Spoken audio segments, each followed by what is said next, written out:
Hey, welcome to Guitar Knobs, the guitars, gear, noise, and nonsense podcast, hosted today by these knobs. Tony Dudzik, Picadian. Jared Brandon. Billy Spitfire Unlimited. All right. We need some new titles for you clowns. You're just saying the same thing over. Well, he says What do you Billy want? Spitfire That's true. Billy Unlimited. Spitfire Unlimited. Hey, everybody, it's me, Todd Novak. Welcome to the Guitar Knobs podcast. We are thrilled to death that you are on the show. You're listening to the show that we Yes. are on, I should say. What? Yes, all those things. I'm listening. Yes, and we have a very special guest on today. Who is that? Ooh. Hey guys, it's Kevin with Congregation Gear Demos. Correctamundo. Kevin! You've probably seen a lot of Congregation posting and doing all kinds of rad things in the guitar community. We're going to dive deeply into that. Kevin, before we go into that any further, I'd love for you to do two things. First, tell us where we can see the things that you're doing, and then imagine we're going from our floor, ground floor, to the Poohbah penthouse, and explain what Congregation is so people can follow along.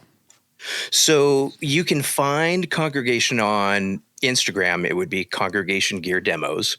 And I would use the same three words .com to find my website. That is basically a redirect off of the Instagram. And basically what Congregation is a genre fluid format that allows manufacturers that produce various goods for music production and for playing to get together and allow the end user to demo the gear. Right on. So it's a traveling gear event, Yeah, an interactive gear event. Yeah. Love it. Love it. Traveling interactive gear event. Yes. Well, he doesn't have like a gypsy wagon or something. Maybe you do. I don't know, but That would be extremely cool if he did. It would, but it's not. It moves. It's nomadic. Yes. Well, I think at some point in the future that there might be some type of vehicle that would be more similar to that, kind of like one of those caravans on that movie Snatch. Oh yeah, dig it. Yeah. Hey, caravan for me, man. It's from the back. Fight you for it. Anyways, I love that movie so much. Oh my goodness. Okay, so now that you have hopefully a little bit of an understanding, you're probably like, this sounds really pretty cool. On top of that, Kevin is one of our grand poobahs, and that means a lot to us. Kevin supports us on the utmost highest level that we offer, and that really truly does keep so much of this going. And it's also a bit of a testament to his commitment to the actual guitar community, which he is obviously extended far beyond the support of our show into the Congregation demos. So I can't wait to hear more about that. Cool. We are going to get moving on to the rest of it because we have a lot to talk about.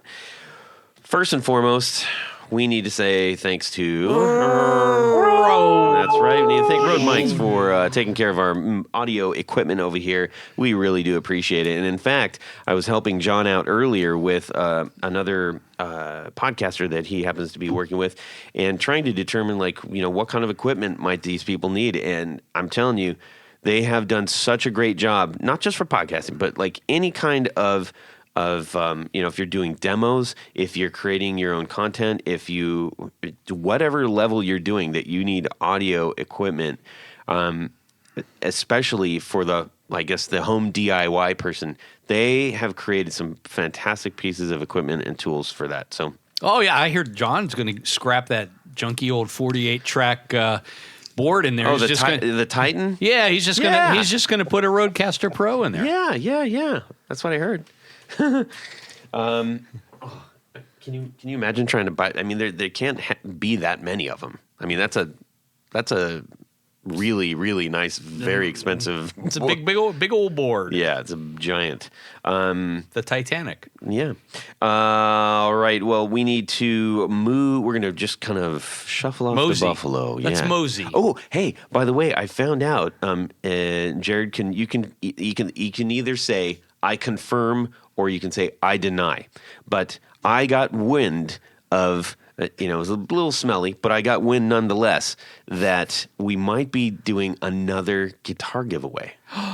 Whoa. I confirm that. That's very exciting. I'm really excited about this. So, Absolutely. yeah, Will it super be- cool. is More it- to come on Is it that. going to be the same format? No, No, different.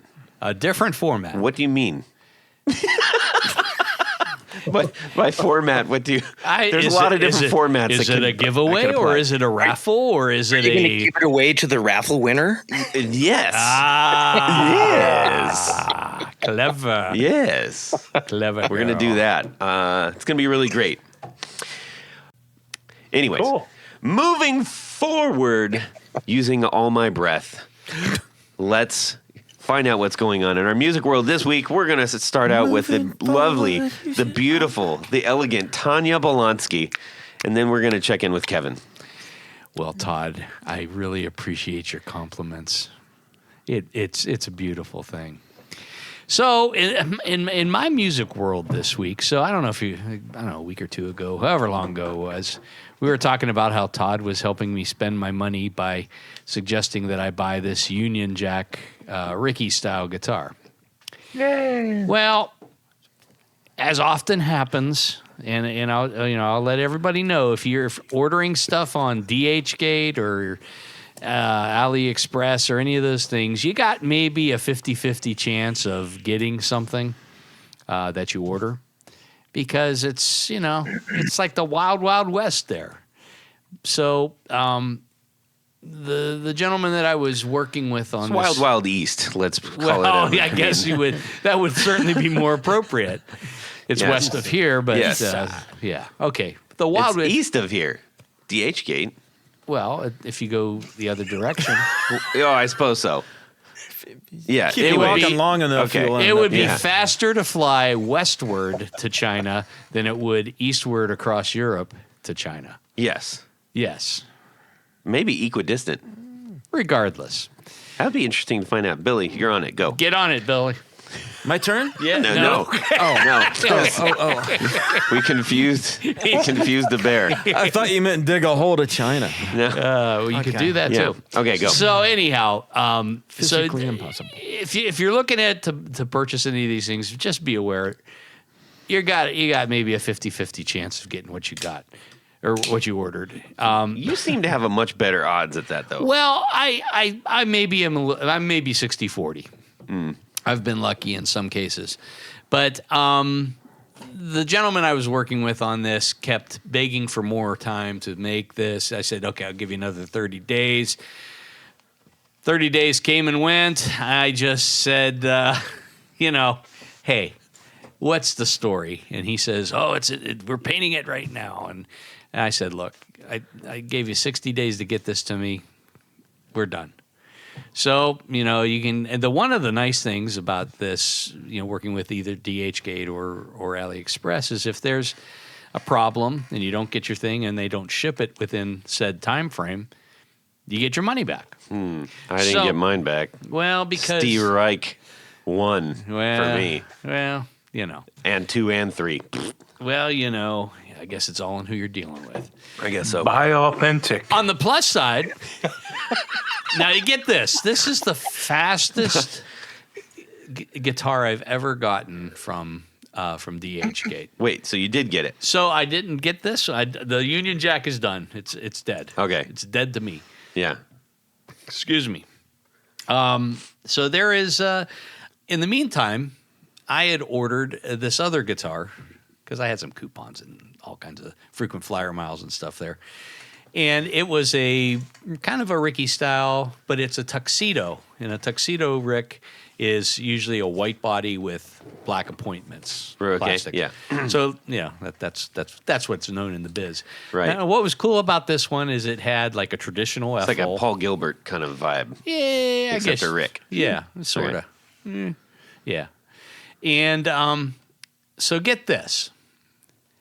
I order this guitar on February 8th. I get a shipping That's notice. going to be an edit that I'm definitely going to have to close the gap on there. So Yeah, close that gap Keep up. it going. Note to Todd, close gap. So I get a notice this guitar ships 2 days later via FedEx, nonetheless. And I got delivery of this guitar on February 18th. Wow. 10 days. I mean, that truly is the fastest I've ever gotten anything. Apparently, the word was out. Don't hold this guy's guitars up. Don't mess with the chin. To be clear, he's talking about himself. That's right. Okay. No, yes, that's my nickname. Yeah. Tony the Chin. Tony the Chin. Yes. Zzz. Oh, that's it. I'm done. Tony the Podcast over. Tony the Chins. Tony Wow. Tony Two Chins. I love that. That's hilarious. I don't mean it, Tony. Can I have a hug, Billy? Okay, I'm going to cancel you on 2 counts. What?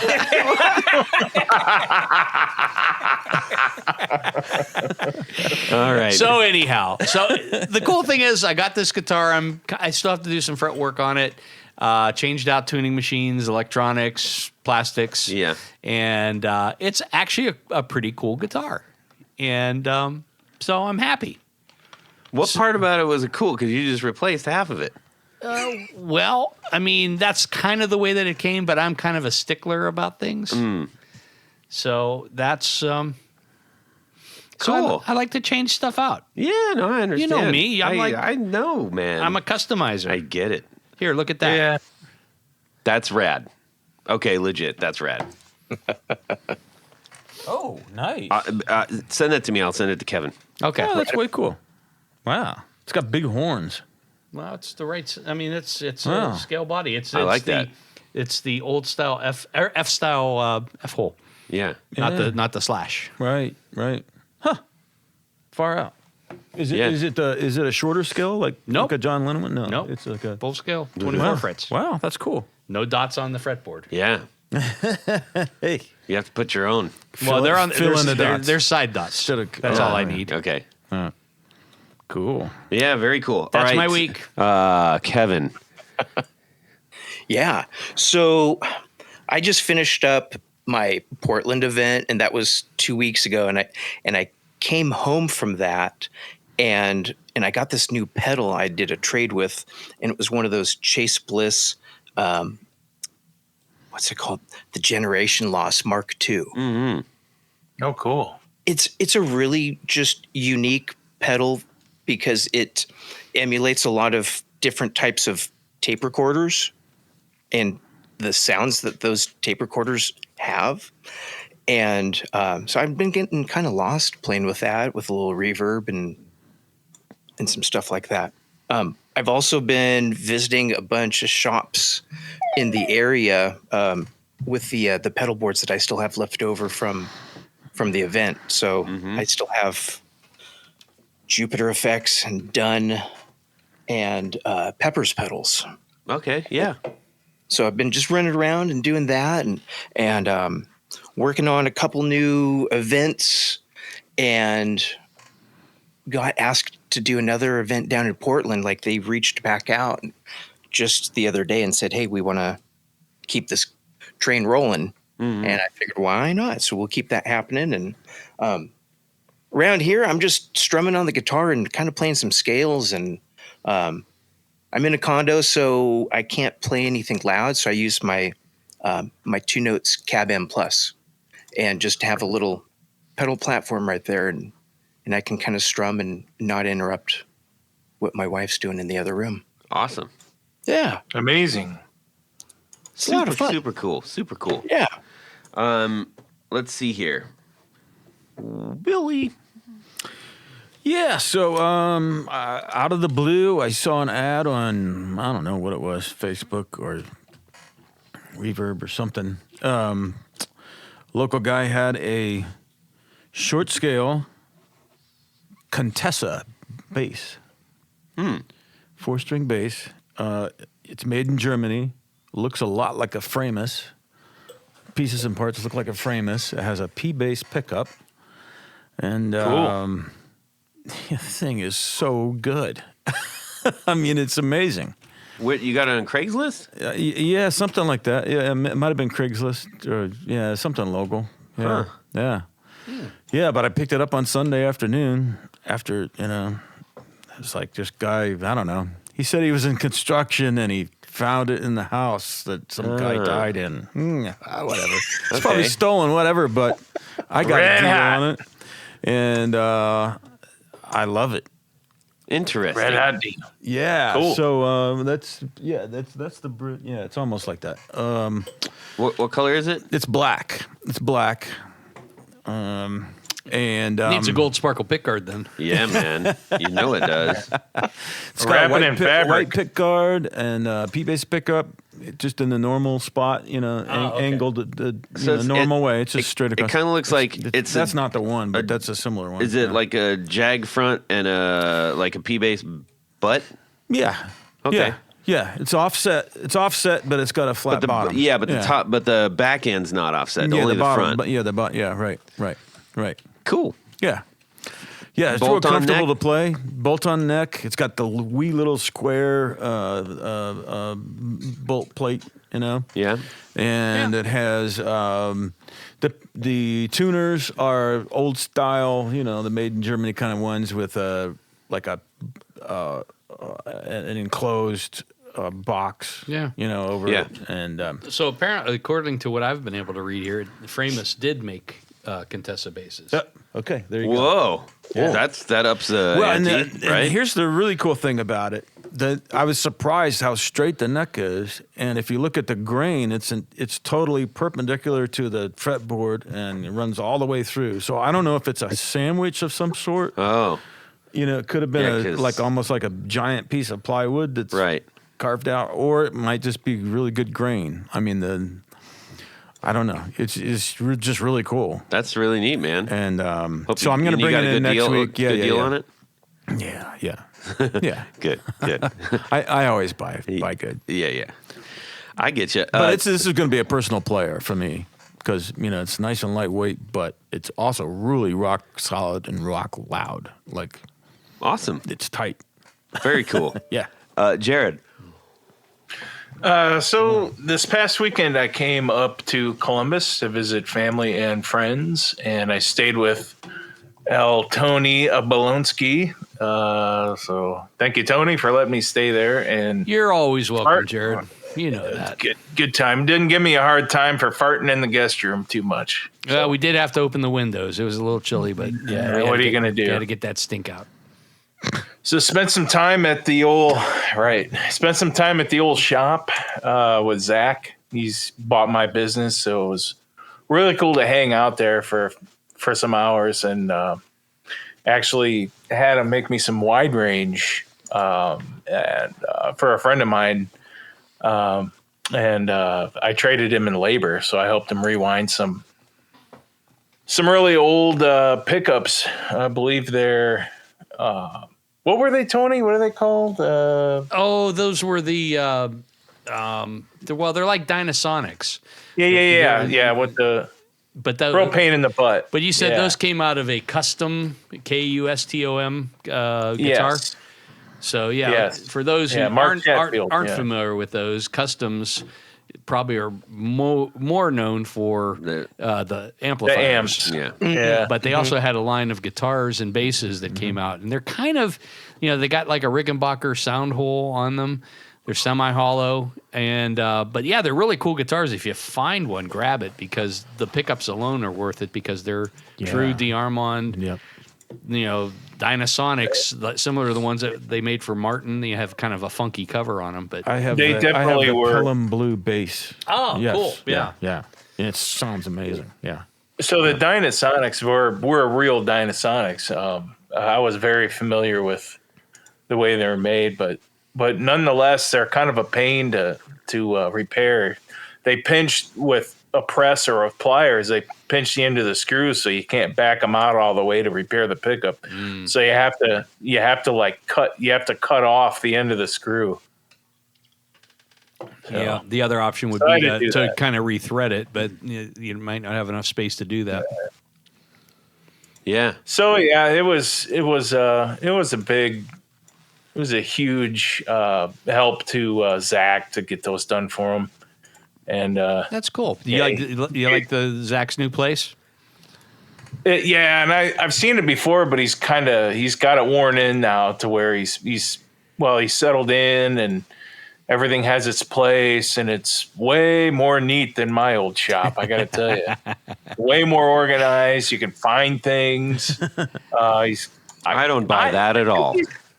Nah, he's got some room in there. Still kind of tight, but it's a really nice little place in Johnstown. It's just a tiny little small town, and not much happens. But if you ever go to the shop there for anything, guys, you gotta stop into Ghost Riders and get yourself a burger there. Oh yeah, you do like that place. Yeah. Oh man, is that ever good? That's not going to be a quiet town for long because just a few miles away is where they're building the new. The Intel plant. Enjoy it now. Chip plant. Yep. It's going to change everything. Yeah, his parents' land's going to go out of this world. Yeah. His house and everything. So, yeah. Kevin, do you have like a home workshop? No, it's the second bedroom, and then I have a little warehouse space that I hold a lot of things. Yeah. That are easier to use an elevator to move around. Yeah. Well, you got a leg up on me. I have a 2-foot dry bar downstairs. So you'd be amazed. Like, I've actually thought about doing like Cribs version of like my space. But it's amazing like what I'm able to do out of that area. I think I'm doing all right. As for me, Hey, Todd, what about you? Yeah, what about you, old chum? you may have seen a post I did. I did an unboxing of this, and I took it out on a date. It was the Breakfast Audio Concrete Distortion. He's going to be on a guest. He's going to be on our show. I tell other people they're going to be a guest.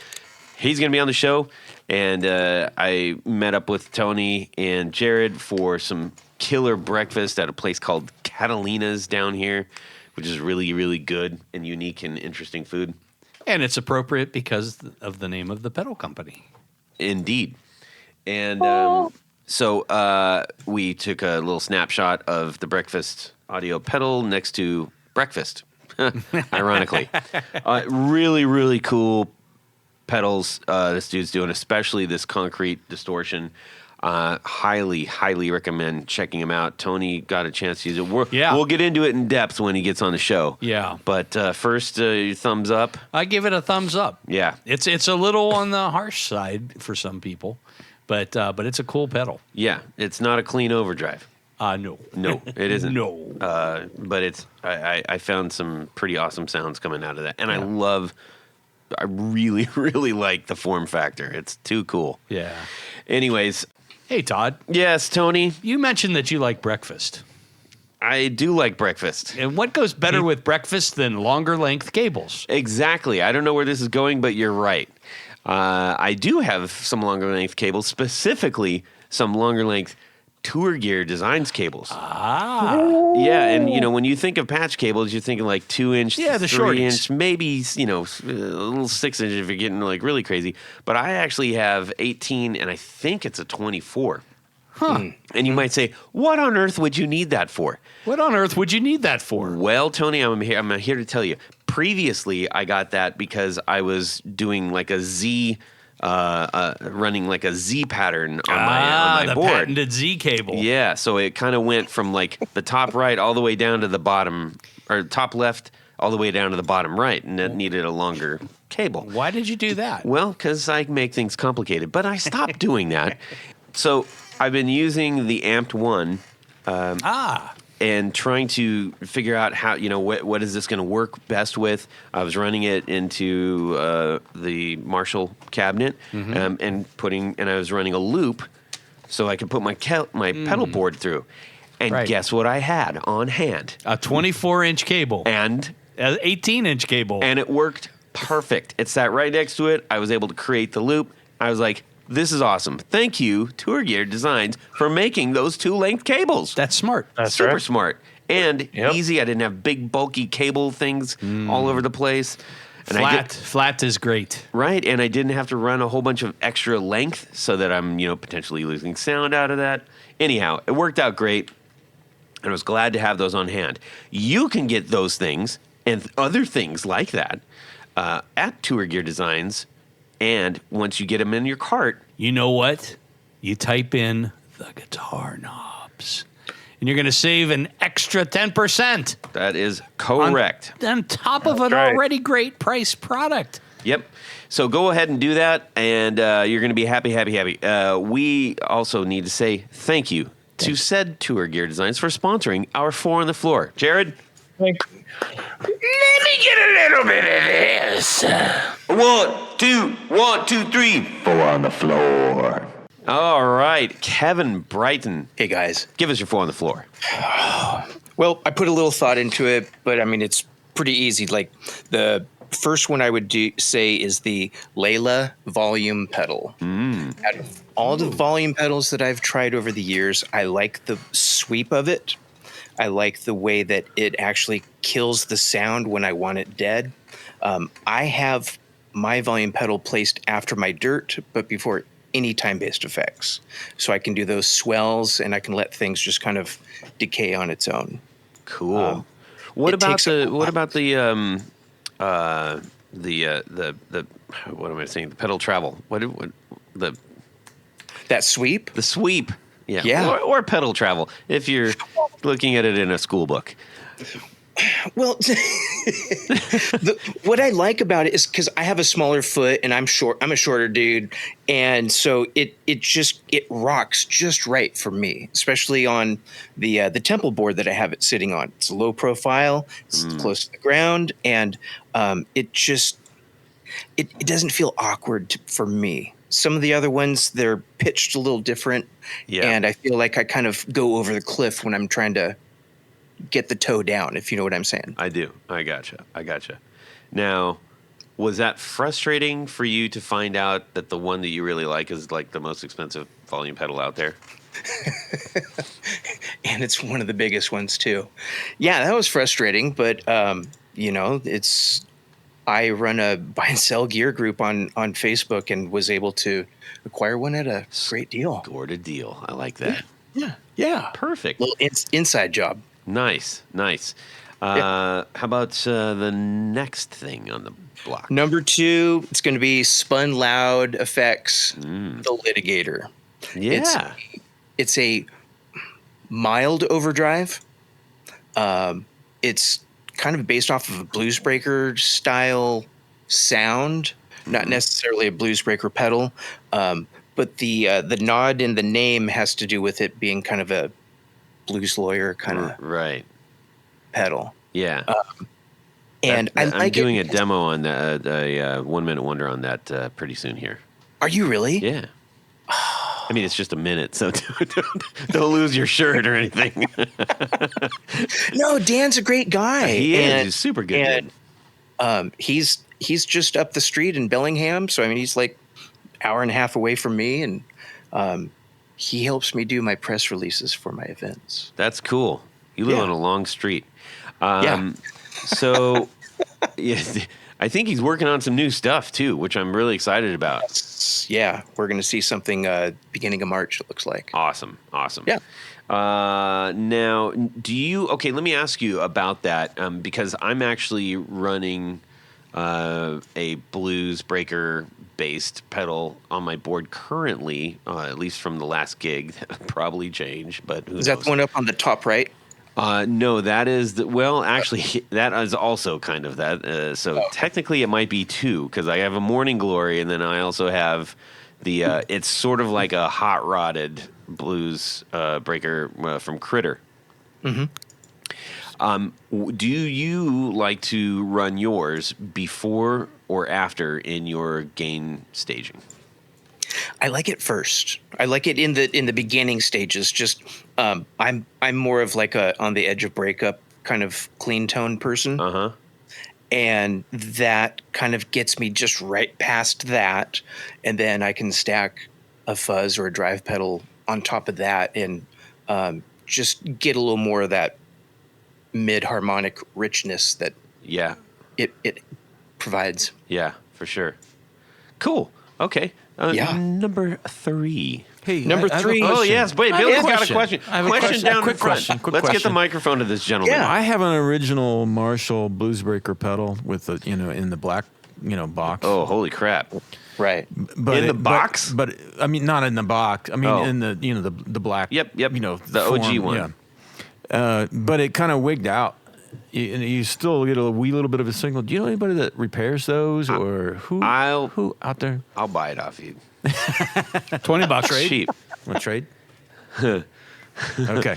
Trade for the Squire. We'll talk. Okay. All right. We'll talk. All right. Go on. Proceed. Thank you. Anyways. Yes, Number go 3. ahead, Kevin. Number 3. So that's going to be the Una made by 29 Pedals. Oh, yeah. Oh yeah, I've got one of those. So 29 Pedals was an exhibitor at the last few events. And the Una, to me, is it. I got rid of my compressor because of it. Because it's kind of doing some of that, and it's kind It's of like a regulator. It is. There's a bunch of little things inside that are doing some really cool stuff that's massaging that signal, and I mean, it just makes everything sound like you're just plugging right into the amp. I mean, Exactly. you can have as many pedals as you want, and it's still going to sound just really good.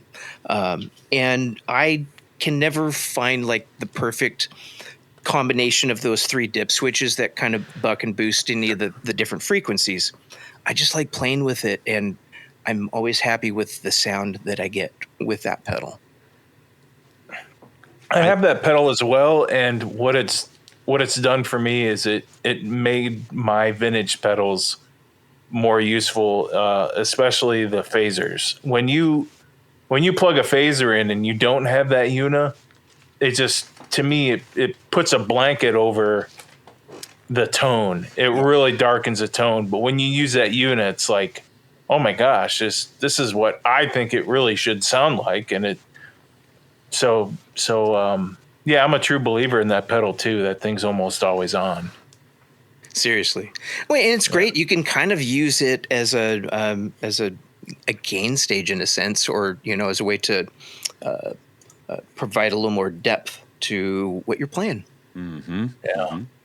And it's a cool box, man. It's a really neat form factor. You can't. That's undeniable. If you like pedals, if you are collecting them, if you are just enthusiastic, that's like one of those ones where you're like, oh, I gotta have that. I don't know why, but I gotta have it. And they're all in unique colorways too. They're not imparting any particular genre, and I mean, they're really designed for someone that plays music. Yeah, indeed. Yep. Speaking of that, what's number 4? This one's really cool. The Jupiter Effects Kaleidoscope. Oh, okay. That's a surprise. It really, because I like reverbs, and I like that Chase Bliss Dark World a lot, and I like those really ambient type of reverb sounds. But when I got this Kaleidoscope, it's not like that. It's almost more. It's kind of that Fender reverb, that really drippy, wet, deep, down in the cavern type sound that you can kill the dry signal on the pedal, and it sounds like you're in this gigantic cavern, and I mean it just like echoes from 1938, Yeah. And then it has a chaos switch in the middle, so you can get the whole thing to oscillate. Oh, wild. Ooh. Yeah. And then a fun thing about the pedal is if you roll all of the reverb controls off, you can use the 2 larger knobs on the left side and have a makeshift drive pedal, because Very you get a little compression, a little drive right there. It's a really unique pedal. It's it takes up a little real estate on a board, but it really does a lot. It's fun. Is it as big as Fuzz War? Yeah. It is. Okay.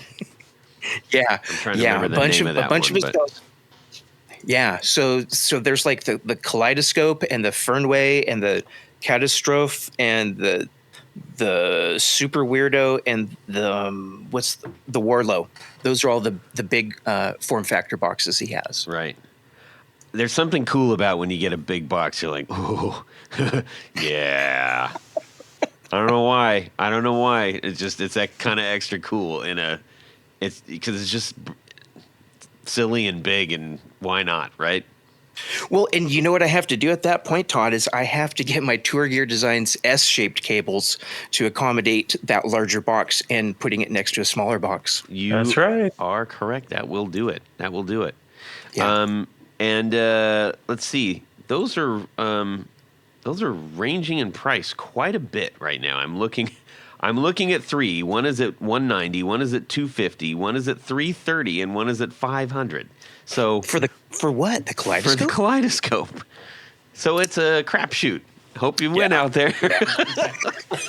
Buy them all. Price average. Yeah. That's really cool.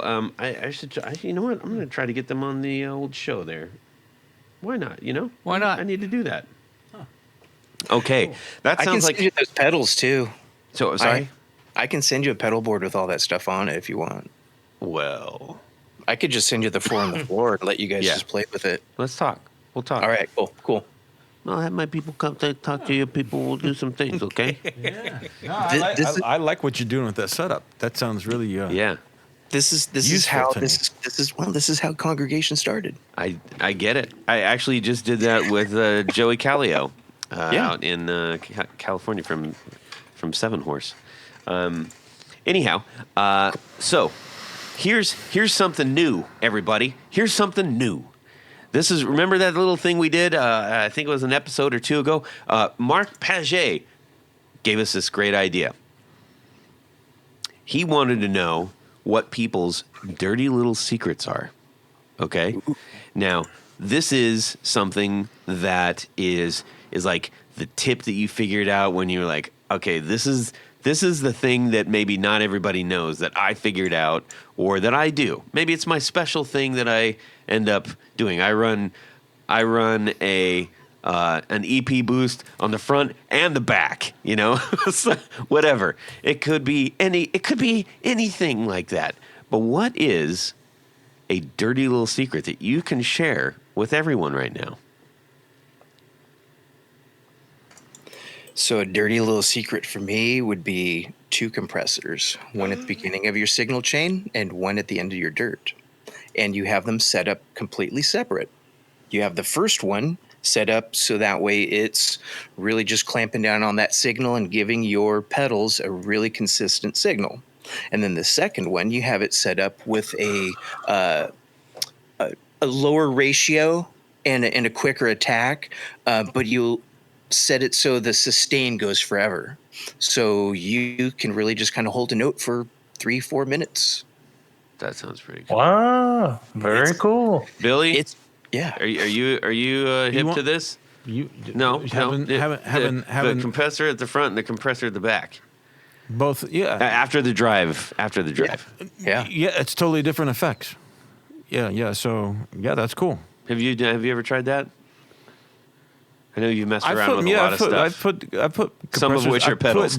Compressor on both ends, and at the same time, I've probably done that, but I never really thought of what I was doing. Huh. How about that? Compressor at the beginning. You should try that. And at the end at the same time. Well, the thing that just got me is like it's the super sustain factor on the back end. Yeah. Right. Yeah. Too cool. Yeah. But it is two totally different effects when you do that. In my mind. Exactly. Yeah. Exactly. Cool. Dig it, man.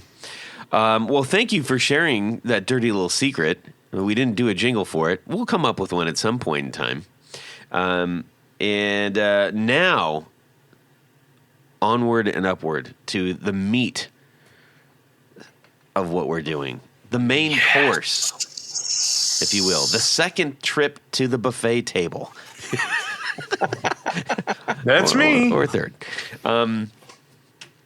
Kevin, you, as we mentioned, you're a supporter of our show in the highest form factor as a Grand Poohbah, and while we're grateful for that, it is one of those things that's like, I'm hesitant to say this, but I'm going to say it anyways. I feel like the rest of the listeners really should be even more grateful than we are, because it truly keeps this going, and so we get more episodes out as a result of the support that we get, because it just takes a lot to do this.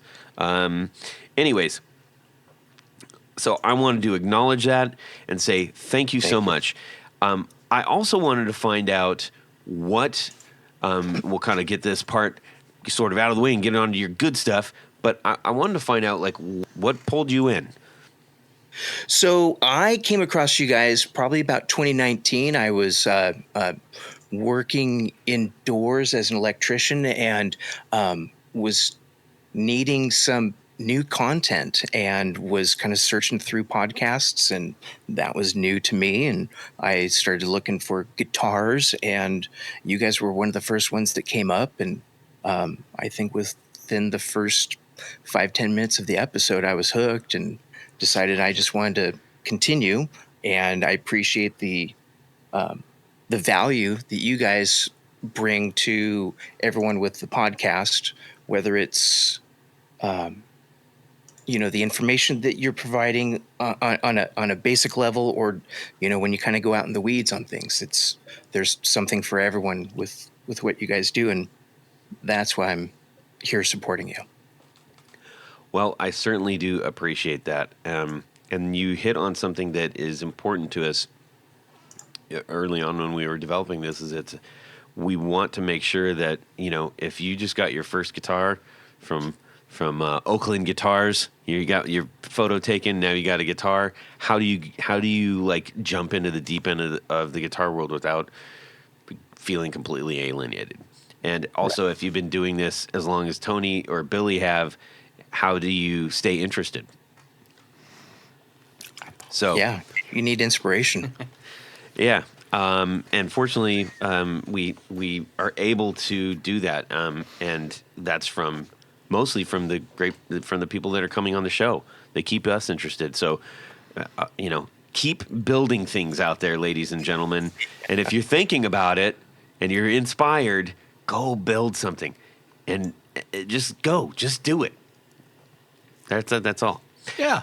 Now, as far as the rest of the guitar community, and we're going to dip into, congregation here in a second. Before you started congregation, so, I'm assuming that you probably started to get involved in some manner, started reaching out, exploring, experimenting in some of the pedals and guitars and gear and amps and everything that maybe you didn't have as much exposure to. Can you tell us about that experience at all?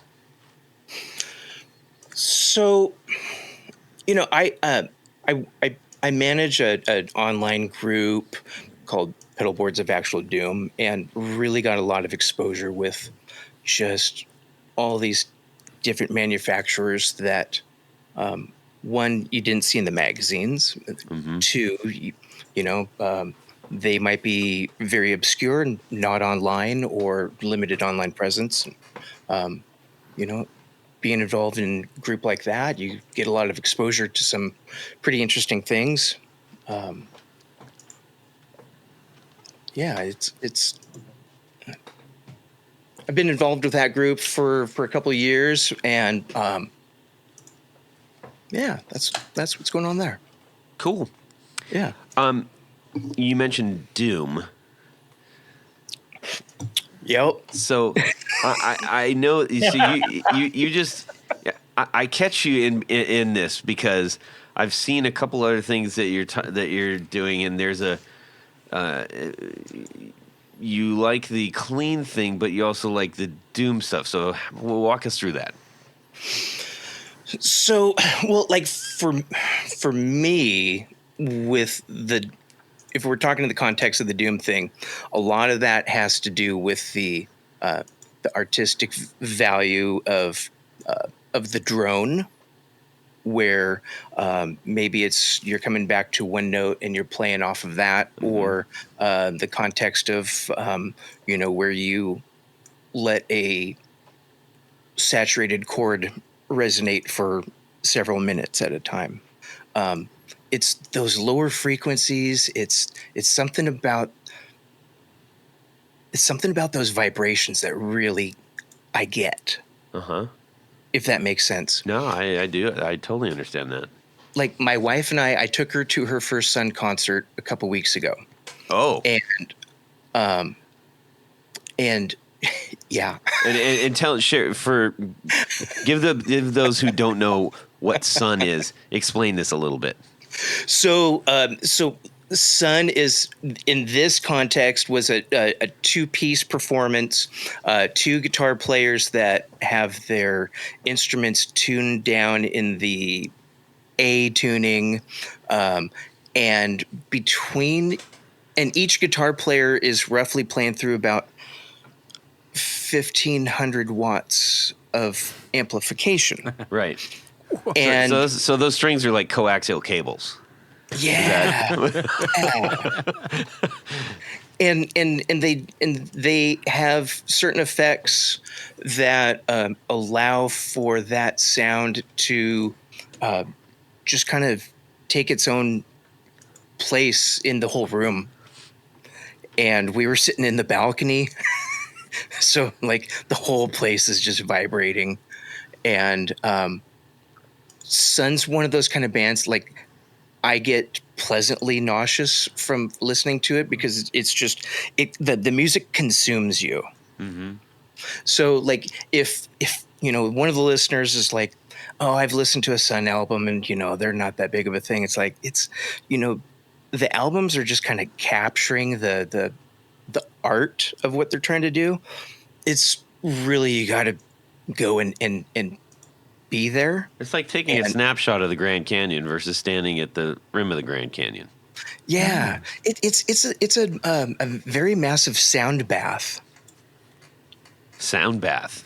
There you go. That's a thing. That's my other favorite band. Yeah, sound bath. Yeah. With a silent P in there somewhere. I don't know why. No, I know what you mean, and I think so. I actually, when I'm working, I may have mentioned this a bit before, but like all day I've got EDM music playing in my headphones, and not the kind like the mega energy stuff, but and not super ambient, but sort of that like just above heartbeat level, where it's like it keeps me going. But there are certain frequencies, if I'm listening to it in the headphones or whatever, but when you go to an actual event and it washes over you and you can't not react to it. You have to, your body is basically forced to respond to it. Mm-hmm. So I get it. The water in your body is vibrating. I mean, something's going on. Yeah. Billy's is, and his is just sitting here. So how was your hearing after that? How was your hearing after that show?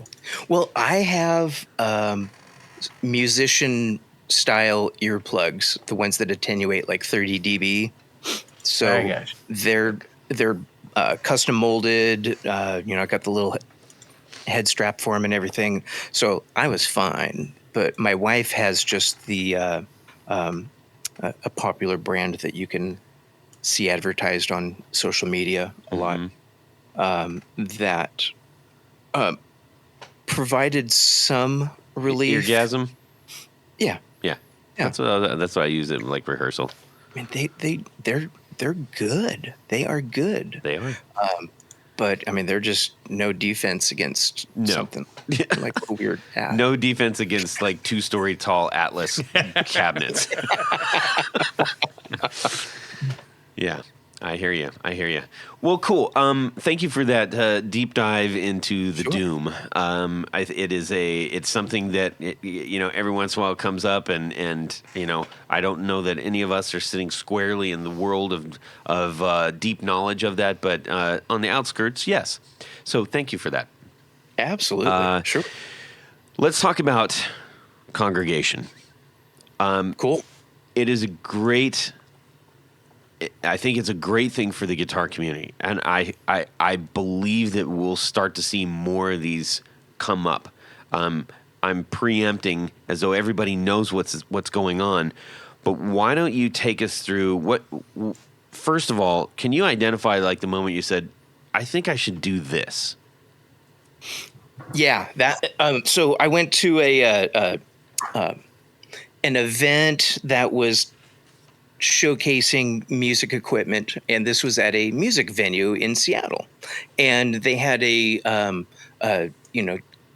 policy where it's like you can't turn anything up, and it was like they have a guy here with high gain amps, and he's got cabinets all set up and ready to go, and they wouldn't let him turn on the amps, and I thought that was very disappointing.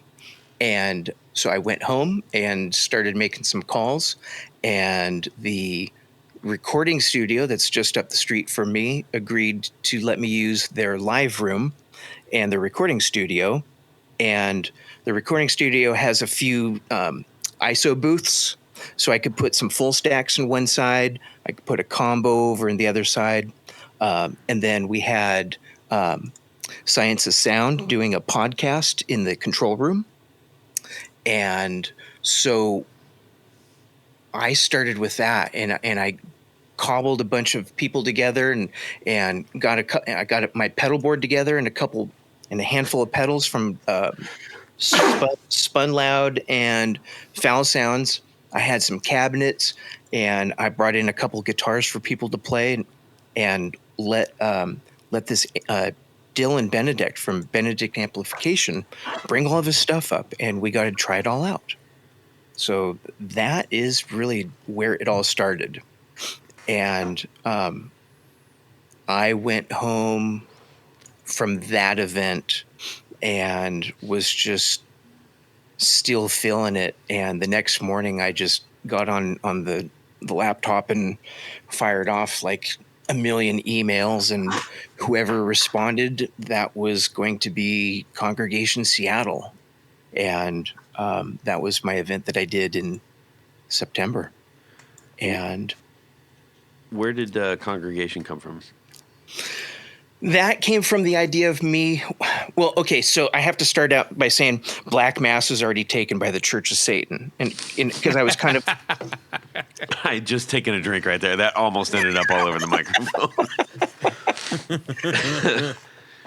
So I was going down that route, right? Sure. And this kind of touches on the subject of how you were mentioning me really liking the doom thing, but also liking the clean tone, sparkly kind of stuff. Right. And where Congregation came from ultimately was the idea that I want a genre fluid experience. And I can't have the stigma of one genre in particular. It can't be just like this is a doom thing, right? Because then, you're not going to get the R&B player that's looking for new stuff, right? You're not going to get the pop rock person or the alternative whoever. Sure. But I wanted to make this to where it's everyone that plays music can come and try some stuff that, you've seen videos for and you've seen pictures of it, but you really want to be able to see, hear, and touch it. Right. Yeah, you need the beards and black hoodies right next to the mustaches and tank tops in harmony. Yeah. Yeah, exactly. A lot of it was the group that I run on Facebook. One of the recurring things that people talk about is and I need to predicate this by saying, don't get me wrong. Their videos and things have a place. They are viable. There's a reason why they're successful. But when people buy something based off of that video and they get it home and they go, it just doesn't sound the same, or it's a lot bigger than I thought, or it's I just can't get the sound out of it that I want, or I'm not vibing with it. I'm providing a service for those people. Yeah. I'm a format, a forum, if you want, for for these manufacturers to come and meet these prospective customers and meet guys or people that they have been doing work with already. It's an investment, it's tough because if you're looking on Instagram, you're like, oh man, this is the third time I've seen this pedal today. Apparently I have to buy it. And then you go like, ching, and then you're like, yay. And you're like, crap, I hate it. That's tough. And so if you are on the buyer end of that, this is one of those things that's super helpful. I think that was also one of the real highlights that I don't think that they gave quite enough attention to. I think it was 2018 NAMM, 19 NAMM, 19 NAMM, where I think that was like the first time that they had really set up like sort of the pedal islands, and man, that was an absolute hit. I know I was there for hours.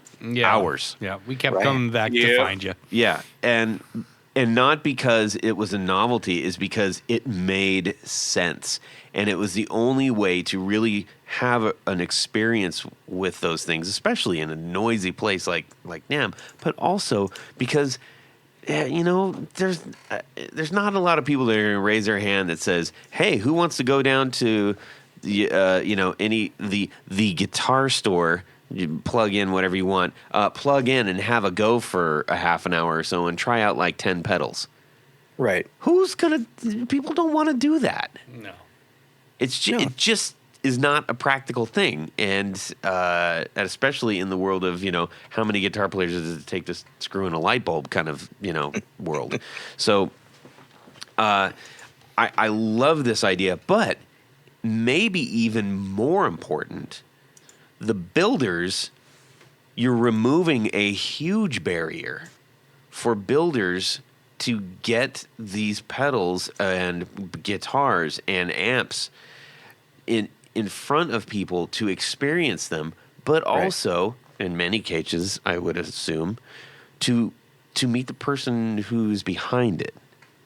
Right. And that's part of the DNA of what we do here on the Guitar Knobs, is that we want to match up the people who are building and let people who are interested be let into their world. That's how we make connections. It's like, man, Mike Trombley he seems like such a smart guy, and I love his backstory. I can't wait to try out one of his pedals. Name anybody, and that ultimately is the end result that we hope of every episode, is like hopefully you've made a connection with the builder that we have on. And I love the fact that you're doing this in a genre fluid format, which I think is very, very smart. Thank you. And you're basically connecting all the circuitry, literally. So I'm everyone's congregating together. Yeah, too bad you didn't call it that. Oh, you should have talked to Todd first. That'll be the next one. Yeah. So, how big of an undertaking is it? You got a couple of these under the belt. Yeah, I have 5. How many? Yeah, I've done 5 total. Okay. My very first one was like about 2019, and that was at my old practice space, and that was with Blackhawk amps. And then an afternoon with Benedict Amplification was the second one. And then we had Congregation Seattle. And then I did a pop-up at a musician meetup networking event. So I brought some instruments and pedal boards, and people got to silently demo some stuff. And then I just did Congregation Portland, and looks like Denver's going to be the next big one. Oh, that's cool. So that was going to be my question. Are you moving it around the country a little bit? Yeah. So we're doing baby steps. Well, I can't say we, because it's just me. I don't want anyone to ever think like there's more than just me at this moment. I mean, there are a lot of people that are really, really helping out, but just me at this moment. I'm looking at doing Philadelphia, Chicago, and perhaps somewhere like Nashville. How about Columbus, Ohio? Hey, there's Well, it's just up the street, isn't it? there's something. We're midway between Chicago and Nashville, so Exactly. We'll talk, because not I don't necessarily, but I know there is potentially something going on like that. Very soon, or at least it's being worked on. So we'll discuss that after the show. Maybe I can just connect 2 points. So how I'm sure once you got done with the first one, you're like, that was awesome, I want to do another one. And you're like, cool, this is great. I'm assuming at some point you said, ooh, this is going to be a lot of work to take this outside of the state. Well, yeah. It was going to be. There's a lot that goes into herding a bunch of cats together. Yeah. Right. And kind of akin to how you assemble everyone together and do the podcast. I just scaled it a little bit with a couple more people. Right. And a lot of it is I have a background in production. I've worked for various production companies since the mid 90s. I've done benefits for skateboard parks, raised money for different charities, have done a lot of this already. So it kind of was just really easy for me to do.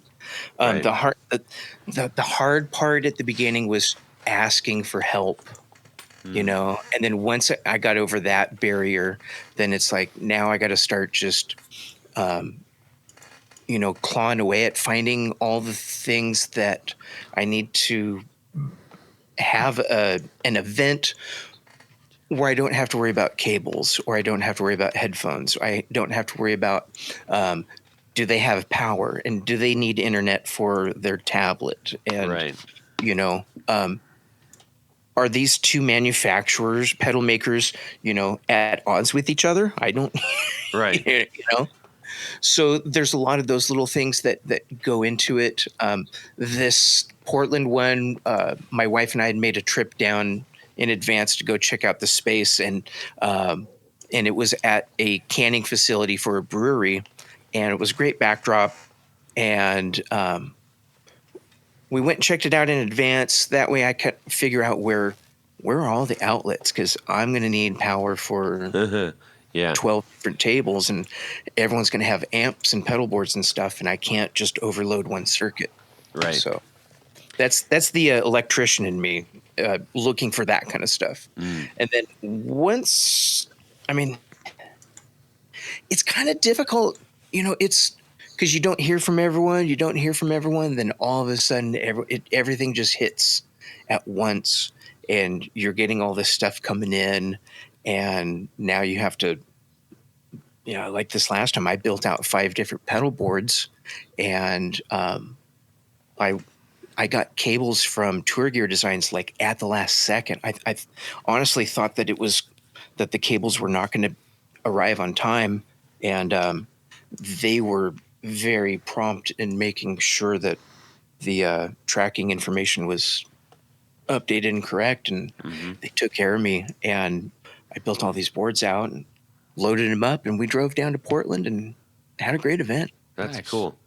Awesome. I imagine at some point in time it's going to take a little bit less work, and that people will be more familiar. So you can say, "Hey, we're going to do an Athens, Georgia show. Here's the sheet to sign up if you want to be in this, or Right. part of it." Right. What is? Tell me about some of the. What's been the response? Like, what'd you get back?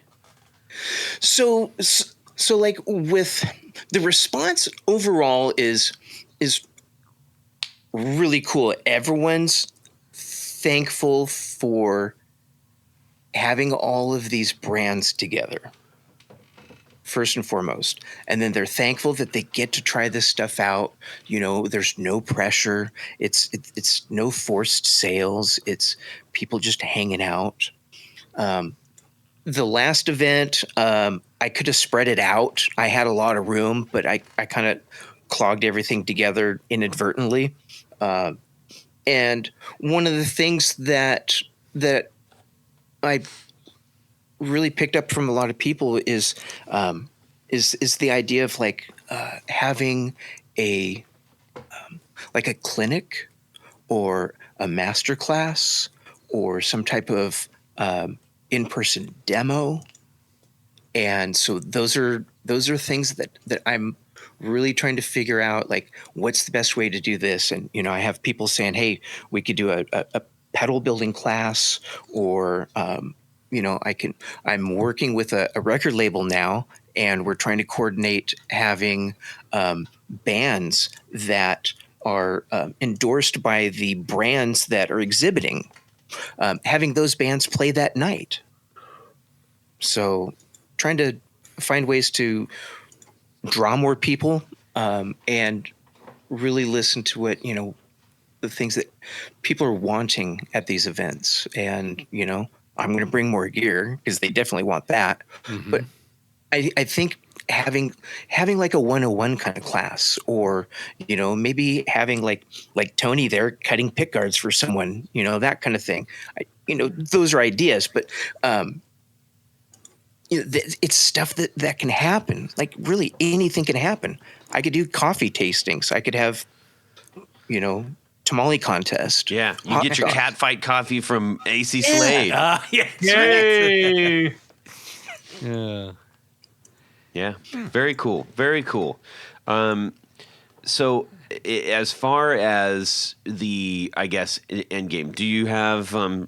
Is there sort of any master plan to this? You hope that this results in X, Y, or Z?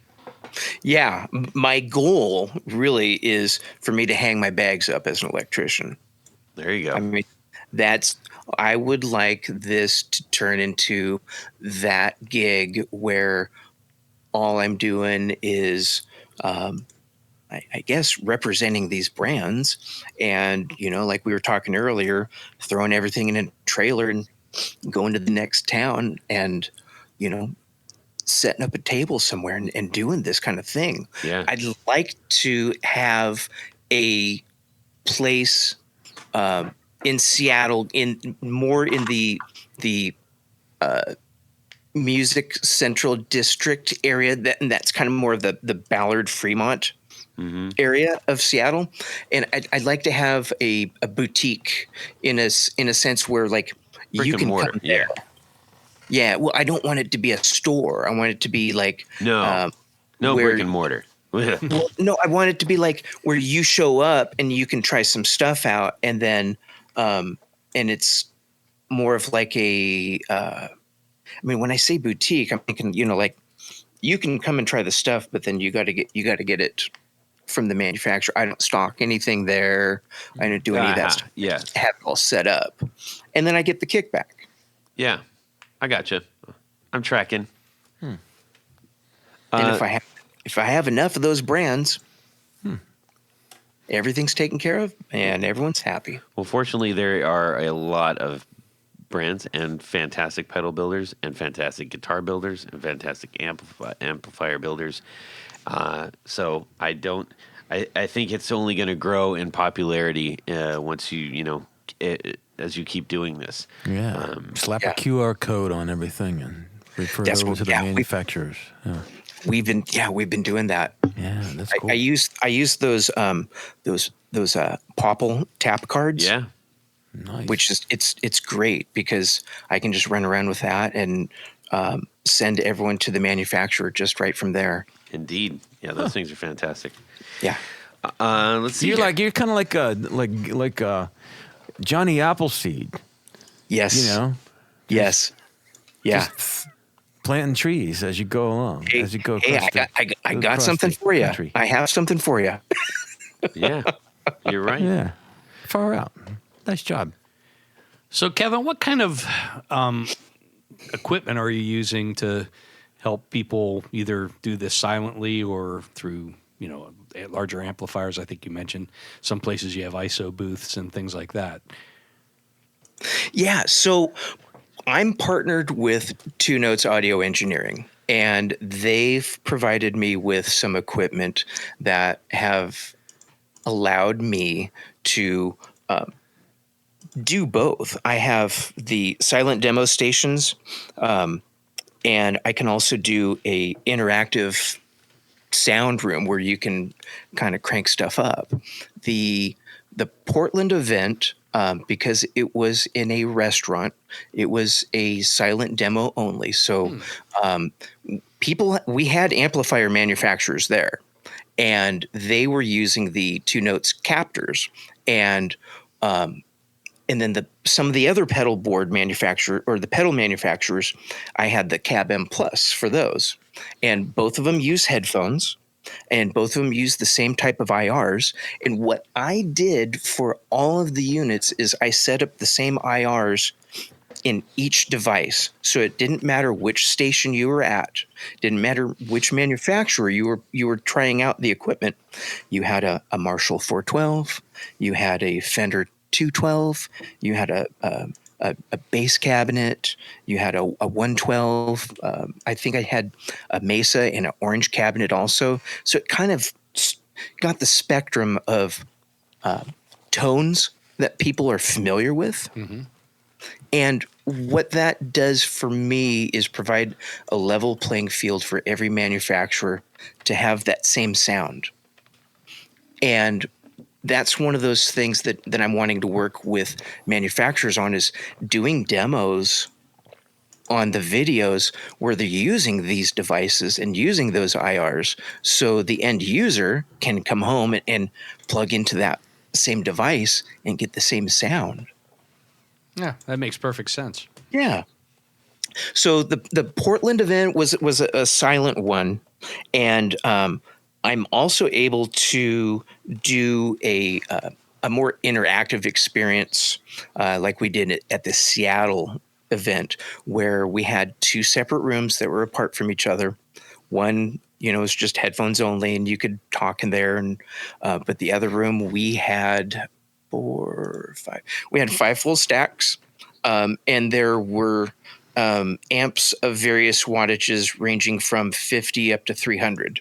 And you could play them all together or independently. And we brought a couple of pedal boards over there to play through and have some fun. And it's nice being able to have that ability to crank it up, to really hear the circuitry either of the pedal or of the amplifier. Having those ISO rooms really just makes a big difference. The Denver event, I think, will have 2 separate rooms doing the same kind of thing. So I'm looking forward to that. And do people bring their own instruments? Yeah, they do, Billy. And it's cool. One of my friends, Jordan, he brings little electric ukuleles. Hey. And so he's jamming through all these high gain pedals and distortions and fuzzes and delays and stuff. I mean, he's just going at it. And it's really cool. And it's a lot of fun when people bring their own instrument, because I think you connect more with the product you're trying to demo. Well, I You think that takes away one variable. You know, if you're saying, here, try this guitar you've never played before with this equipment you never tried before. Yep, it's in a different tuning and all that. Yeah. That's cool. Very good, man. All these good things. The two notes equipment, especially the Captor X, is just like, it's great. It's a fantastic piece of equipment to have, even if you're not doing this traveling show kind of thing. Right. Just in your house, which if you're in an apartment, if you're in a condo, heck, even if you have a great big house and you got a bunch of kids in it and you just need to be like, I need to play my guitar, man. This is very, very helpful. Well, you know, and that was going to be my was going to be my original dirty little secret was I was going to say the Cab M Plus is great if you wanted to do a wet dry setup because you can do it really easy. Indeed. Well, Kevin, I'm certainly glad that you're out there. I hope that people hear this and actually start to seek you out. Not as, you know, like as this is the result of that came out way wrong. You know what I'm saying? I heard you on the guitar knobs. Now that you've done this show, it should be gravy moving forward. Golden roads ahead, my friend. Yeah, my inbox is going to be dead after this, right? You might invest in another server. Oh, you're with those clowns? Oh, jeez. Yes. Indeed. Well, legitimately, I think start looking for congregation to come to a local town that you're in. And if you're interested in maybe having Kevin bring the show out to where you might be, hit him up. Yeah. The worst things he's going to say is stop bothering me. And I'm sure, Todd, you can give Kevin a list. I mean, we've talked about Philadelphia being a market with a lot of boutique builders. Oh man, I mean, there's a whole bunch of cities all over the Fortunately, country. he kind of knows what he knows what he's into at this point. But, but I mean, to make the connections, make it a connection. I am open to suggestions. Like there's no blueprint for this. This is all just organic. Yeah, and we're just letting it happen. I dig it. Nice. And you know what? You're also close enough to the border up there. I know that Canada's got a couple of these types of things that happen. Maybe not to the degree that you've taken it to, but certainly smaller pedal shows and whatnot are quite pretty prominent up there. Oh, they do, eh? Lots of fantastic builders up there. Canadians make good stuff too. Yeah, there's all over the place, man. What about all those islands out there in the ocean? They're not out there. Do you take them out there, Kevin? Hey, I'll take it wherever. Yeah. I'll take this. You know, honestly, the sun will never set on Congregation in the future. Yeah, I like it. You know, you could rent one of those dandy little ferries that putter around the Sound. Yeah. Yeah, just rent out the full top deck, man. Make it a party boat. Why not? That'd be awesome. I would take. What about a cruise where you guys broadcast the whole time? Oh, I like that. I love that. Yeah, get a barge. Anyways, this is people do that to avoid people. People get by barges to avoid taxes. Well, what about a riverboat? Don't they do riverboats down there in Nashville? Yeah. I've never been on one, but they have riverboat tours. But yeah. I think Nashville landlocked. You can't avoid taxes though, like you can in Seattle. I'm guessing. You get a big barge in Seattle, you can avoid taxes. Right. If you have your business on a barge. Yeah. Take my pony on a boat. I don't know that that's legal. It is international consultations water. that we're offering or anything like that. But Look it up. Buying a barge represents a sizable risk. This information is provided asterisks. It's like the Ozarks. Take it to the Ozarks. Yeah. All right. Anyhow, so there's that. Ladies and gentlemen, we've had a lovely time talking with Kevin. And we are going to take a hard left in the El Camino. No, we're on a barge this week. Oh, yes. We're going to take a very sweeping left for about an hour to make a U-turn. Ding, ding. And hope we don't crash in anything. You're listening to the port. Yeah. I love the sound. I love open water sound. Oh, man, it's fantastic. Ladies and gentlemen, it's time to play our favorite game. Would you rather?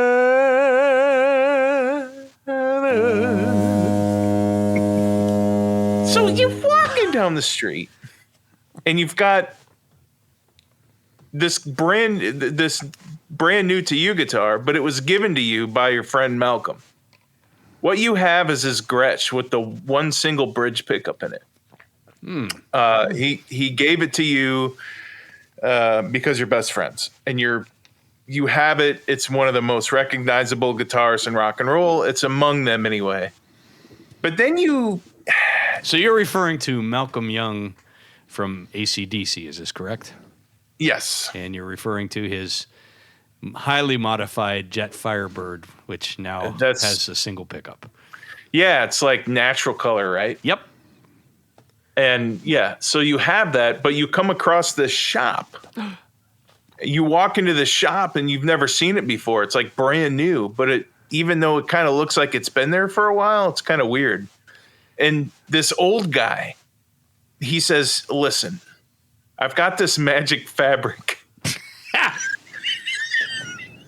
If you take this fabric and you put it over your guitar and refinish it, you will become famous and rich. But the downside is no one will recognize this guitar anymore. So would you rather than have the magic fabric that will make you rich and famous and make you even play better? Or would you rather just keep the original look of Malcolm's guitar? And everybody will know it was Malcolm's, and hey, you have the magic old guitar and the magic of that instead of the magic, Instead of being famous. Yeah, would you take riches and fame or having Malcolm's guitar and everybody knows you have Malcolm's guitar?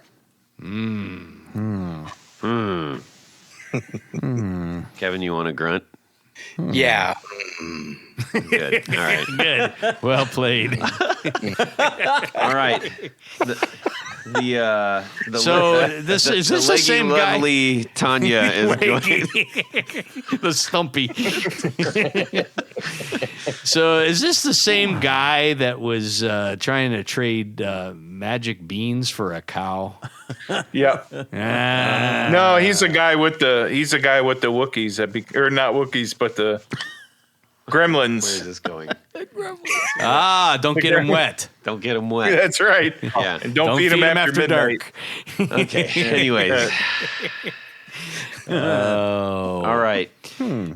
Miss America 1972. Tony, please go ahead. Oh, Todd, you're just so full of compliments tonight. Very nice. Cancel you on a third count. Todd. Yeah. Oh, thank you. Gee whiz. Thank you. Thank you. Billy's my real friend. So, you know what? Malcolm's guitar has been modified so much over the years. I mean, it started off with 2 pickups, then there was a middle pickup, and then he got rid of those 2 pickups and drilled extra holes, and a blah, blah, blah. What's the big deal? Throw some of that magic fabric on it.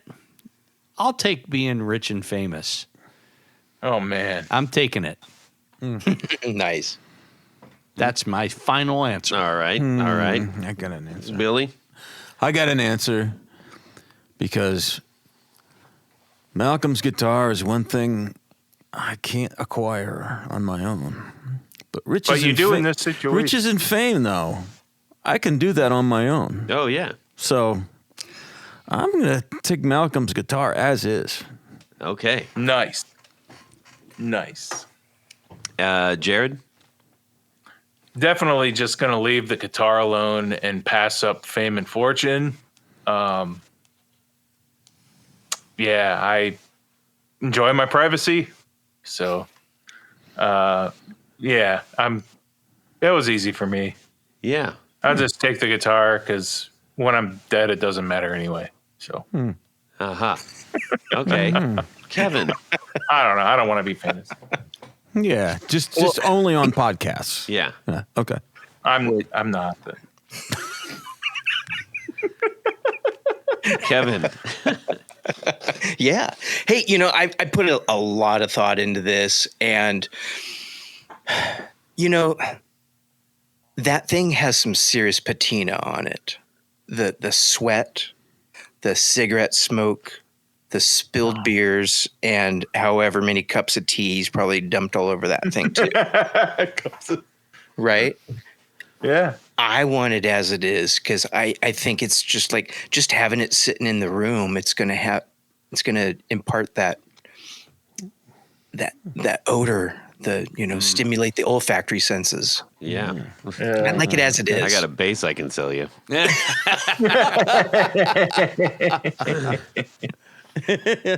Well, The cigarette base. What about you, Todd? I'm going to go with Tony. We're going to walk down the old Nice. Rich's Hall of Fame. And honestly, because for the one reason that He wants to put cloth on all of his guitars. No.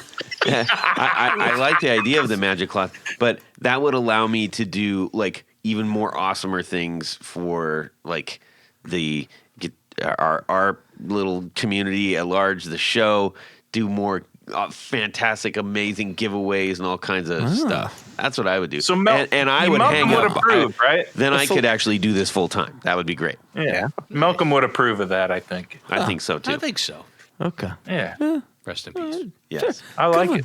Yeah, good discussion. That was a good question, Jared. Good one. good. Thank you, Todd, for not Thank you, guys. making me stay on Tony Island. You're welcome. You're welcome. Let's. Well, you need somebody to put on the lotion. Why don't we? We need. Well, I don't want you to get burned. I don't want you to get burned. Oh. Go ahead. We got to thank a lot of people here. That's right. Because at this point of the show, Todd, we love to thank a special group of people. These That's are right. our executive producers. Now, you might be wondering, what's an executive producer? Maybe more importantly, you're wondering how you can become one. Be one of the gang. You go over to patreon.com/the Guitar Knobs. Check out a couple different levels in which you can participate, become a sponsor, a patron of this very podcast. Each level comes with some very nice thank you gifts. Oh my goodness, there's giveaways, there's all kinds of stuff. Too numerous to mention, I'm telling you. But there's one thing more, I'm told. Jared, what would that be? That's right. You get to have your name read on the thing. Your name read on the thing, and that's what I'm That's right. going to do right now. So special thanks to these executive producers. That's right. Moon Guitars, Vader and Pedals, John Halverson, Rick Calhoun, Trevor Gunberg, Elad Mizrahi, Mike D, Richard Kendall, Mark Garton, Matt Hart, James White, Justin Jones, Anthony Gemalero, Bill Gola Guitars, John Esterle, Anthony Lathrop, Stefan Lamb, Michael Senchuk, Ken Sayers, Doug Christ, Darren Gregory, Tom Barazin, Rusty Sneeden, Ralph Gottschalk, Don Kloss, Gregory Randall, Brett Hogarth, Eric Hemmer, Stuart George, Michael Furman, Andrew DeHaan, and big apologies to our good friend, the James Bell, because Say it 3 times and we'll remember it. James Bell. All this time, we have been calling him by the wrong name. Yes, we. Is it? What do you mean we, white man? Well, I said the words, you wrote the words. Yeah, well, that's So, plausible deniability. James Bell, the James Bell, Yes. thank you. Thanks for your patience with that, with our idiocy. Yes. Mr. Bell. But wait. And son, because That's right. probably like, Dad, why are they not calling you by your real name, Dad? Maybe his son's name is Andrew. Maybe. Probably not. He's just lad. Lad. He's Yeah. a wee lad. You know, Todd, there's a little more. Yes. You were. Tell me more. Did he get very far? So we have another special group of executive producers. These are called Grand Poohbahs. Yay! And as many of you know, a Grand Poohbah is the creme de la creme of show supporters. King got of one on the right hill, a right. number one. VIP. And Top of the heap. And you know, they have a fez that they wear while listening to the podcast. That is correct. And That's right. at many other auspicious times. I during the believe year. that Kevin has been caught shopping in his. Ah. Only the fez. That's the problem. Uh-oh, that's big trouble. Yes. So special thanks to these Grand Poohbahs. Tommy Manasco, Ricardo Iguereda, David Kaminga, Brandon Wow Pickups, That's right. Hex Matos, Michio Murakishi, Bob Crouch, not Brob, it's Bob Crouch, Jack Cadian, Sam Jett, Tyler Rhines, LSJ Music Company, John Williams, James Pennington, Adam Johnson, Steve Keys, Cody Foster, Science of Sound, Brian Robinson, Jonathan Jerusik, Corey Nigro, Michael Van Zant, Tim Nowak, Jonathan Daly, Martin Cliff, Sean S. David Poe, Billy Spitfire Unlimited. And is there someone Any else? Is there someone I'm forgetting? I think And that's is that one guy out west, right? One guy. See? Congregation Gear Demos. Yes. Yay! Thanks, Kevin. Yes, thank you so much, Absolutely. Kevin. Thank you to all of those who are participating in the sponsorship of our show and continuing to support us. We would love. I got all kinds of really great stuff that I would love to put in the hands of new supporters. So please, if you're thinking about it, just pull it. Just Pull the switch. Just do it. Let's do it. All right, Kevin. Yes, sir. Thank you for being on the show. It was a pleasure talking with you. I wanted to thank you guys for letting me be part of the show, and this is a lot of fun, and I really like being part of this. You guys are doing great. Thank you. Well, thank you. Yeah, that means a lot to us. Where can people go to find out more about Congregation?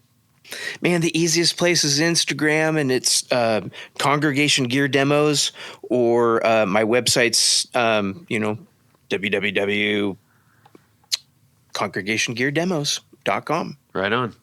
Perfect. Tanya? Head over to pickguardian.com. Check out some of the wares I have available for purchase. By and large, what I do is custom work. So if you got an idea for a pick guard, shoot me an email. Let's Yes. talk about it. Let's figure out what you need. I will take very good care of you. Yep. Billy? You can check me out on Instagram and Facebook at Billy Spitfire and Billy Spitfire Unlimited to see some of my artwork. You can also check out my bands from Columbus, Ohio, the Mathematics. Had an awesome show the other night. Hey, thank you for saying that. Thank Yeah, you. man. Thank you. It was fun. And Rolling Stones cover band, The Flynns. It's a celebration of the Rolling Stones. Yeah, right on. Jared?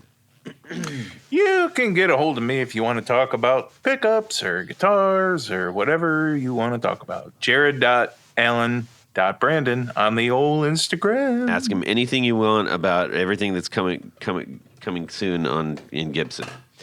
All right. No. You can shoot me an email, Todd at theguitarknobs.com. You can DM me on Instagram at guitarknobs. I would love for you to go check out Flint Effects. If you are rocking a multi-effects pedal, such as an HX Stomp, a Stomp XL, a Hot Tone Ampero, or the newly released Eventide H90, or the even newly released Valaton GP200. I know that that's a bunch of stuff, but those things they're out there, and they got them. And if you got them, you need a stomper so you don't ruin Don't things. kick your knobs. Protect your knobs. Yeah. And check out my band, The Valentinos, on Spotify and everywhere else. Got some bunch of new singles that we're going to be dropping here real soon. Yay. Thank you, everyone, for listening to our show, for continuing to support those in the guitar community that are building these things and each other. I love the interaction that goes on. I was talking to so-and-so. I was talking to so-and-so. Go check out the Discord group that we got. I don't have anything to do with it, but it's out there. All right. Kevin, thanks a lot for joining us. Guys. Have a fantastic Guitar Week, everyone. And subscribe! Map. And if you're listening out there, hi, Clyde. Map. I'm in love with your sister. Map. Map. Heck. Map. For me, ma. So, like today, I just had one of those old man kind of breakfasts. Mm-hmm. You know, the 1 egg, 1 piece of bacon. So we got, we're going to do our 4 on the, no, we already did the 4 on the floor. What am I saying? How about we do the? my How about we do the? You're Would you sinking rather? fast. Yeah, the Would You Todd, Rather. you're I am sinking. Sinking Fast. Hey, that's a great band in town, by the way, Sinking Fast. Sink Faster. Sink you know, Faster. our Yeah. boys are in Sink Yep. Faster. You're in for a surprise. You're in for a shock. Well, I'm doing it on just a little bigger scale with, 20 different. Test. That's about right. That's about right. Test. Make it Jimmy somebody that we Page's don't talk about all the guitars. time. Great. I need that person from you because you know all the underground weirdos. I don't. And Tony Baloney. That little that we do like something confessions or whatever. I had that little thing that I did before. What? The confession. Hey. Dirty little secret. Oh, Dirty Little Secrets, yeah. Dirty little secret. Yeah, it's eerily like, let me get some of this. And I was in the Army and I got lost and ended up on the campus of Microsoft. And that's The how end. I met your mother. The end. What about a Trini Lopez, one that Dave Grohl plays? Can we go a little more famous? Yeah, I'm sure Dave I was- Grohl. Take one, Can too, in involve food Or Kansas. or Kansas Or Hart. or Jimmy Page. Gordon Lightfoot. Yeah, Nope. nope. Gordon's off the list. Damn it. This New is metal not the Matt guitar to do that with. By the time you do all that, that's ridiculous. He's wanting a. I was gonna fucking punch you, man. I'm gonna kill you. You can't do that. I'm stealing this guitar. I'm running out the door right now with it. I'm so upset. This is. Tony wrote vodka on the giant bottle of Fiji water. Great. Anyways, I'm so messed up, man. let me get through the story. Oh my goodness sakes. Yeah. So, anyways, I know. I don't know. Just let's move on. hey, what are you? What's that? Yeah. It's me. How? Am I up, too man? loud? Can we order Realistically. in food to the studio? Right now? Yeah, I'm really hungry now. Yeah, go for it. I don't care.